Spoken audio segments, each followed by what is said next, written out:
Welcome back दोस्तों। आज मैं आपके सामने रिसेंटली तमिल लैंग्वेज में रिलीज हुई डिमोंटी कॉलोनी पार्ट 2 को लेकर आया हूं।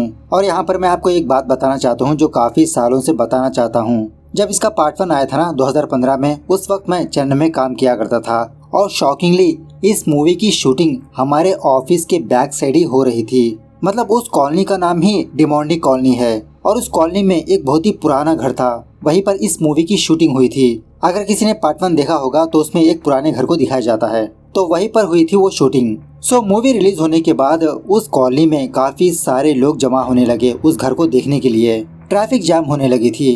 फाइनली गवर्नमेंट वालों ने रातों रात उस घर को डिमोलिश कर दिया। सो जब भी मैं इस मूवी का नाम सुनता हूँ तो वही इंसिडेंट मेरे दिमाग में घूमता है।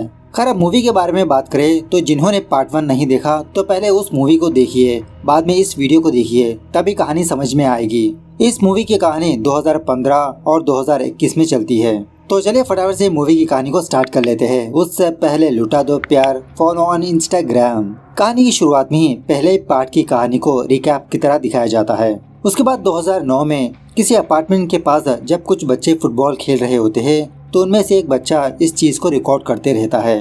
तभी वो बच्चे ये देखते हैं कि उसी अपार्टमेंट के ऊपर से 2 लोग नीचे जंप लगाकर अपनी जान दे देते हैं। और उसी तरह उसी दिन मतलब जून 6 तारीख 2009 को सैम नाम का एक बंदा फांसी लगाकर आत्महत्या कर लेता है। उसके बाद सीन 2015 में शिफ्ट होता है 6 जून 2015, जहाँ पर डेबी नाम की एक लड़की को दिखाया जाता है और ये सारे रिकॉर्डिंग्स डेबी अपनी टीवी में देख रही होती है। और 2009 में जो फांसी लगाकर मरा था ना, वो और कोई नहीं डेबी का हस्बैंड होता है। इसी वीडियो क्लिप्स को देखकर बहुत अफसोस करती रहती है बेचारी डेबी। उसके बाद डेबी की माँ डेबी को डांटने लगती है इसके प्रेगनेंसी के रिपोर्ट्स देखकर।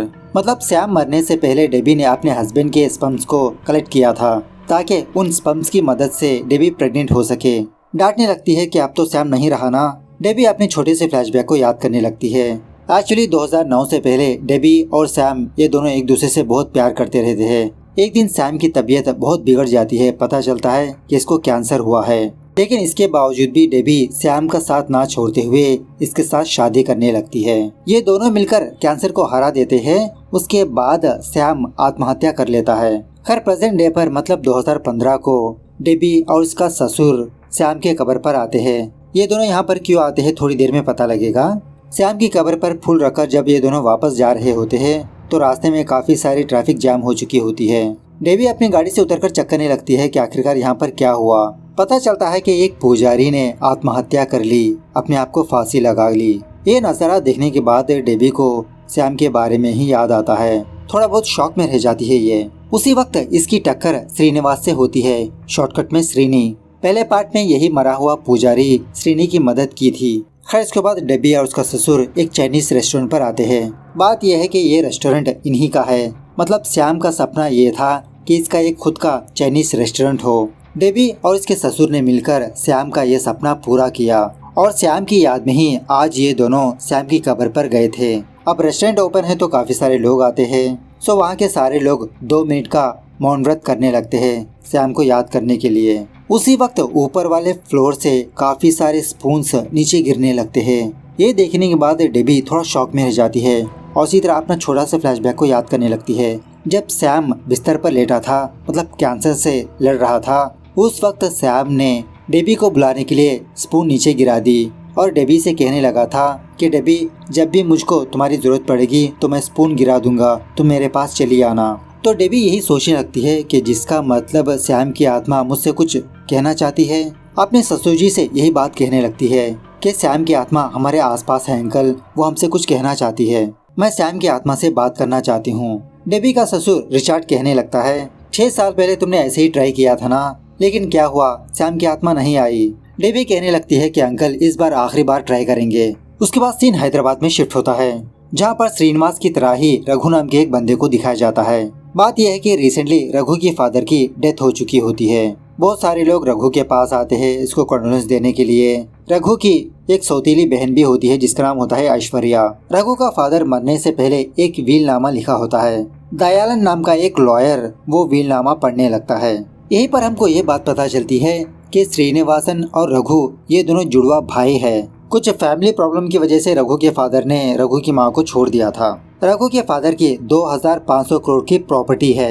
उसमें से 70% श्रीनिवास के नाम होता है, 25% रघु के नाम और 5% ऐश्वर्या के नाम पर। तो ये वीलनामा सुनने के बाद ऐश्वर्या बहुत गुस्सा करने लगती है कि मुझे सिर्फ 5%, मैं कोर्ट में पिटीशन दाखिल करूंगी, अपना हिस्सा और बढ़ा लूंगी। और उसी तरह ये बात रघु को भी पसंद नहीं आती। उसी रात रघु और दयालन बिल्डिंग के ऊपर मुलाकात करके इसी शेयर्स के बारे में बात करते रहते हैं। रघु कहने लगता है कि ऐश्वर्या पिटीशन दाखिल करने से पहले मैं कर दूंगा, मैं भी अपना शेयर बढ़ा लूंगा। दयालन कहने लगता है कि देखो रघु, पहले हम श्रीनी से बात करेंगे ना, वो तो तुम्हारा भाई है, तुमको कुछ ज्यादा दे दे। इस तरह से दयालन श्रीनिवास का फोन नंबर हासिल करके उसको कॉल करके सारा मैटर समझाने लगता है। तुम्हारा थोड़ा परसेंटेज रघु चाहता है। तो ये सुनने के बाद श्रीनी दयालन को गालियां देकर फोन काट देता है कि अब जाके तुम लोगों को मेरी याद आई, मैं हरगिज नहीं दूंगा। इस तरफ देवी और उसका ससुर एक चाइनीज दोषी के पास आते हैं। कहने लगते हैं कि हम लोग सैम की आत्मा से बात करना चाहते हैं। दोषी कहने लगता है कि तुम डायरेक्टली सैम की आत्मा से नहीं बात कर सकती, मैं तुम्हारी आत्मा को सैम की आत्मा के पास भेजूंगा, मतलब उस आत्माओं की दुनिया में भेजूंगा, तुम वहाँ पर सैम की आत्मा से बात कर सकती हो। रिचुअल स्टार्ट करने से पहले दोषी कहने लगता है कि जब मैं तुमको बोलूँगा उसी वक्त तुम हमारी दुनिया में लौट चली आना, वरना तुम्हारी जान को खतरा हो सकता है। और इसी तरह इसके हाथ में एक पेन पेपर भी देता है, कुछ हो तो लिखने के लिए। सो बाद में रिचुअल स्टार्ट होने के थोड़ी ही देर बाद देवी की आत्मा आत्माओं की दुनिया में जाने लगती है। उस दुनिया में देवी को बहुत सारे आत्माएं नजर आते हैं और इसी तरह देवी किसी जगह पर एक अजीब का माहौल देखती है कि किसी ने इन सारी आत्माओं को अपने काबू में कर रहा है। इस तरफ देवी उस पेपर में हेल्प कहकर लिखती रहती है। आत्माओं के दुनिया में देवी को सैम की आत्मा नजर आती है और शायद सैम की आत्मा भी पीड़ित होती है। देवी को देखकर इसे मदद मांगने लगती है कि मुझे बचाओ देवी। तभी दोषी देवी से कम्युनिकेट करते हुए कहने लगता है कि देवी अब तुम वापस आ जाओ, अब तुम वहाँ पर नहीं रह सकती। देवी इस दुनिया में आने की कोशिश करती रहती है। इसी दरमियान में इसको श्रीनिवासन भी नजर आता है। मतलब यहाँ पर पहले पार्ट का एक सीन दिखाया जाता है, श्रीनी मरने के बाद कुछ लोगों से मदद मांगते रहता है ना, वो सीन। देवी को श्रीनिवासन का चेहरा नजर आते रहता है और पेपर पर ये लिखने लगती है कि दिस विल रिपीट। उसके बाद थोड़ा जूम आउट करने पर देवी ने 2 श्रीनिवासन के चेहरे ड्रॉ किया होता है। इसी से हमको ये बात पता चलती है कि इनमें से एक श्रीनी है और दूसरा रघु। उसके बाद सीन इस तरफ शिफ्ट होता है, जब श्रीनी ने ऊपर गिरकर मर गया था, उसकी आत्मा थोड़ी देर के लिए बाहर आ गई थी, लेकिन बाद में श्रीनिवास नहीं मरता, वो जिंदा ही होता है। उसके बाद सीन प्रेजेंट डे पर शिफ्ट होता है 2021, 6 साल के बाद। अब तक जो घटनाएं पेश आई थी वो 2015 की थी। दोषी देवी को एक वेपन देते हुए कहने लगता है कि ये वेपन श्रीनिवास और रघु की जान को बचा सकता है और उसी तरह हम लोगों को महायाना पूजा करनी होगी। दूसरी सीन में श्रीनिवास को दिखाया जाता है जो कोमा में होता है 6 साल से और शॉकिंगली इसका ट्रीटमेंट देवी का ससुर रिचर्ड ही करते आ रहा है। Eight the same time Raghu court में पिटीशन दाखिल करने लगता है। केस चलते रहता है कोर्ट में। बात यह है कि 6 साल से श्रीनिवास कोमा में है और 70% प्रॉपर्टी इसके नाम पर है। कोर्ट से परमिशन लेने लगता है कि श्रीनिवास को मार दिया जाए और उसकी प्रॉपर्टी रघु के नाम कर दिया जाए। मतलब रघु थोड़ा इमोशनल वे में जाने लगता है कि श्रीनिवास को ऐसा तड़पता हुआ ये देख नहीं सकता, पता नहीं ये कब होश में आएगा। तो फाइनली कोर्ट भी रघु के हक में ही फैसला सुना देती है। तो वही कोर्ट के ऑर्डर्स लेकर रघु और लॉयर दयालन हॉस्पिटल पर आते हैं डॉक्टर रिचर्ड के पास श्रीनिवासन को मारने के लिए। लेकिन रिचर्ड इन दोनों को रोकने की कोशिश करने लगता है कि आप श्रीनिवास को नहीं मार सकते, आप मेरी बात मानिए, हम अपनी कोशिश कर रहे हैं ना। जब रघु नहीं मान रहा होता तो देवी रघु को एक सच्चाई बताने लगती है, अगर श्रीनिवास मरेगा तो रघु तुम भी मरोगे। एक्चुअली 2015 में जब रघु और दयालन बिल्डिंग के ऊपर बात कर रहे थे ना, तो उस वक्त रघु का पैर फिसलकर वो बिल्डिंग से नीचे गिरने लगता है, जस्ट मौत के मुंह में जाने लगता है। उसी दिन श्रीनिवास के साथ भी वो हादसा पेश आया था और उसी दिन देवी आत्माओं की दुनिया में गई थी और उसने श्रीनिवास का चेहरा देखा था ना। तो ये बात जब दोषी को बताती है तो दोषी श्रीनिवास को बचा लेता है। श्रीनिवास और रघु एक ही ऑटम से बने होते हैं, मतलब ये दोनों जुड़वा भाई होते हैं। अगर श्रीनिवास मरेगा तो रघु भी मरेगा। देवी वापस इस दुनिया में आने के बाद वो फटाफट से श्रीनिवास के पास जाकर श्रीनिवास की जान को बचाने लगती है। डॉक्टर रिचर्ड इसका ट्रीटमेंट करने लगा था। उसके बाद देवी श्रीनिवास के घर पर जाकर तलाश करने लगती है तो वहाँ पर इसको श्रीनिवास के फ्रेंड राघवा का लाइब्रेरी का कार्ड मिलता है। शॉकिंग बात यह है कि इसी लाइब्रेरी को देवी का हस्बैंड सैम भी जाया करता था। देवी और उसका ससुर उस लाइब्रेरी पर जाकर अपने तरीके से इंक्वायरी करने लगे। पता चलता है कि उस लाइब्रेरी में एक किताब है, जो कोई भी बंदा उस किताब को पढ़ता है जून 6 तारीख को उसकी मौत हो जाती है। और इसी तरह रघु से ये भी कहने लगती है कि मेरा हस्बैंड सैम भी जून 6 तारीख को आत्महत्या कर लिया था। मैंने उस लाइब्रेरी में उस किताब को ढूंढने की कोशिश की, लेकिन वो किताब मुझे कहीं पर भी नहीं मिली। शायद किसी ने उस किताब को ले गए। बाद में राघवा के बारे में इंक्वायरी करने पर यह बात पता चली कि राघवा ने डीमोंडी कॉलोनी के बारे में एक किताब लिख रहा था, और इस किताब में ये लिखा होता है कि लाइब्रेरी में जो किताब होती है उस किताब को पढ़ने के बाद उन लोगों को एक चैन नजर आती है, और जिस किसी को भी वो चैन नजर आती है तो एक बहुत ही बुरी आत्मा आकर लोगों की आत्मा को अपने वश में करती है। उसके बाद रघु से ये भी कहने लगती है कि 2015 को तुम और श्रीनिवास मरने वाले थे, लेकिन तुम दोनों नहीं मरे, और कल जून 6 तारीख है। हमें उन लोगों को रोकना होगा जो लोग डीमोंडी कॉलोनी को जाते हैं। खैर उसके बाद ये सारे लोग मिलकर श्रीनिवास को किसी दूसरी जगह पर शिफ्ट करते हैं। श्रीनिवास के पास 3 स्वामी जी होते हैं इसकी रक्षा करने के लिए। बाद में देवी, रघु, दयालन, दोषी डीमोंडी कॉलोनी के पास जाते हैं ताकि वहाँ पर कोई आ ना सके। वहाँ पर ऑलरेडी पुलिस वाले होते हैं। थोड़ी देर के बाद रघु को उस डीमोंडी कॉलोनी के अंदर से कुछ आवाजें सुनाई देने लगती है, और इसी तरह कुछ लड़कियों की चीखने की आवाजें। जब ये सारे लोग उस घर के अंदर जाते हैं तो वहाँ पर 4 लड़कियाँ होती है। 3 लड़कियाँ तो फड़फड़ाती रहती है, जैसा लगता हो कि इनकी बॉडी में कोई शैतान घुस गया। पुलिस वाले फटाफट से इन 4 लड़कियों को हॉस्पिटल पहुँचाने लगते हैं। दयालन भी उन पुलिस वालों के साथ जाने लगता है। देवी उन लड़कियों से पूछने लगती है क्या तुम लोगों को कोई चैन नजर आई, लेकिन वो लड़कियां जवाब देने की हालत में नहीं होते। खैर दूसरी कार में देवी, रघु, दोषी हॉस्पिटल पर जाने लगते हैं पुलिस वालों का पीछा करते करते। तभी सडनली इनकी गाड़ी का एक छोटा सा एक्सीडेंट हो जाता है, गड्ढे में गिर जाती है, जिसकी वजह से देवी अपने किसी बंदे को कॉल करके एक और गाड़ी लाने के लिए कहती है। रघु से कहने लगती है कि आप दयालन को कॉल करके पूछिए ना कि उन लड़कियों को कौन से हॉस्पिटल ले गए, लेकिन दयालन अपना फोन गाड़ी में ही भूल चुका होता है, जिसकी वजह से दयालन अपना फोन पिक नहीं कर पाता। उसके बाद देवी इन दोनों को अपने रेस्टोरेंट पर लाती है रेस्ट करने के लिए। दोषी अपने असिस्टेंट को कॉल करके कहने लगता है कि आप लोग महायाना पूजा स्टार्ट कर दीजिए, और हाँ याद रखना कि वो वेपन नीचे नहीं गिरनी चाहिए, अगर गिरा तो अनर्थ हो जाएगा। इस तरह से श्रीनिवास के पास जो 3 पुजारी होते हैं वो अपनी पूजा स्टार्ट करने लगते हैं। दूसरी तरफ हॉस्पिटल में अदिति नाम की एक लड़की ठीक ठाक ही होती है। दयालन अदिति से पूछने लगता है कि इतनी टाइट सिक्योरिटी के बावजूद भी तुम लड़कियां उस घर में कैसे गए। अदिति कहने लगती है कि सर हमारे साथ बहुत ही अजीब की घटना पेश आई, अगर मैं बोलूंगी तो आप लोग भरोसा नहीं करोगे।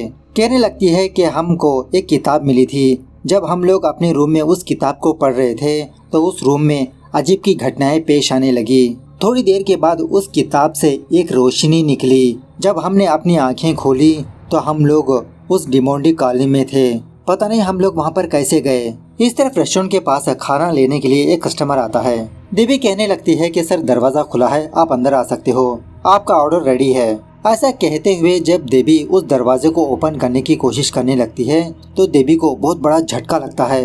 ये देखकर रघु भी शॉक में रह जाता है। रघु भी धीरे धीरे उस दरवाजे को टच करके उसको ओपन करने लगता है, लेकिन रघु को कुछ भी नहीं होता। लेकिन 2 सेकंड के बाद इसको भी बहुत बड़ा झटका लगता है। और यहाँ पर शॉकिंग बात ये है कि उस कस्टमर को रेस्टोरेंट के अंदर कुछ भी नजर नहीं आ रहा होता, और इसी तरह देवी की बातें और देवी उस कस्टमर को नजर नहीं आ रहे होते, जिसकी वजह से वो कस्टमर वहाँ से चला जाता है। इस तरफ दयालन अदिति से पूछने लगता है कि तुम लोगों को वो किताब कहाँ से मिली। अदिति कहने लगती है कि सर कोई अनजान बंदा हमारे हॉस्टल पर आकर उस किताब को हमारी नजरों के सामने रखा, तो उस बंदे को चेक करने के लिए दयालन सीसीटीवी फुटेजेस को चेक करने लगता है, तो कहीं पर भी इसका चेहरा नजर नहीं आता, और उसी तरह अदिति ने भी उस बंदे का चेहरा नहीं देखा होता। तभी हॉस्टल की वार्डन उस बंदे की पर्सनालिटी को देखकर दयालन से कहने लगती है कि ये तो हमारे लाइब्रेरियन अल्फोंस सर है। यहीं पर एक और बात भी पता चलती है कि अब फिलहाल वो किताब अल्फोन के पास है। इस तरफ रेस्टोरेंट के पास खाना लेने के लिए एक बच्चा आता है, और शॉकिंगली ये बच्चा रेस्टोरेंट का दरवाजा ओपन करके अंदर भी आ जाता है। इस बच्चे को देखकर रघु इस बच्चे से बस ऐसे ही बात करते रहता है। तो तभी देवी एक शॉकिंग चीज ऑब्जर्व करती है, वो ये है कि सीसीटीवी कैमरे में रघु नजर नहीं आ रहा होता, सिर्फ वो बच्चा ही नजर आते रहता है। उसके बाद रघु कुछ अजीब तरह से बिहेव करने लगता है। देखते ही देखते उस बच्चे को मार देता है, दोषी को मार देता है, और इसी तरह देवी को भी। बाद में पता चलता है कि ये सारी चीजें देवी, श्रीनु, दोषी एक टीवी में देख रहे होते हैं। ये तीनों उसी रेस्टोरेंट में फंसे रहते हैं। समझ में नहीं आता कि ये सीन हमको क्यों नजर आया, इसका मतलब क्या है। इस तरफ अदिति दयालन से कहने लगती है कि सर उस किताब को पढ़ने के बाद हमको एक चेन नजर आई और जब आप लोग हम लोगों को रेस्क्यू करने के लिए वहाँ पर आए थे तो मैंने वो चेन रघु के जेब में रख दिया। तो इस तरफ रेस्टोरेंट में दोषी को रघु के जेब में वो चेन नजर आती है, शैतानी चेन। दोषी कहने लगता है कि इस चेन का और टीवी में दिखाए हुए सीन का कुछ कनेक्शन जरूर हो सकता है। इस तरह से ये तीनों मिलकर उस रूम में जाने लगते हैं जो रूम टीवी में नजर आई थी। तो शॉकिंगली उसी रूम के एक दीवार पर एक सिंबल लिखा होता है। इस सिंबल का नाम होता है सिगिल ऑफ बाफोमेट। बहुत सालों पहले गॉड को ना मानने वाले ऐसे सिंबल को ड्रॉ करके शैतान की पूजा करने लगे थे, लोगों की बलि भी देने लगे थे।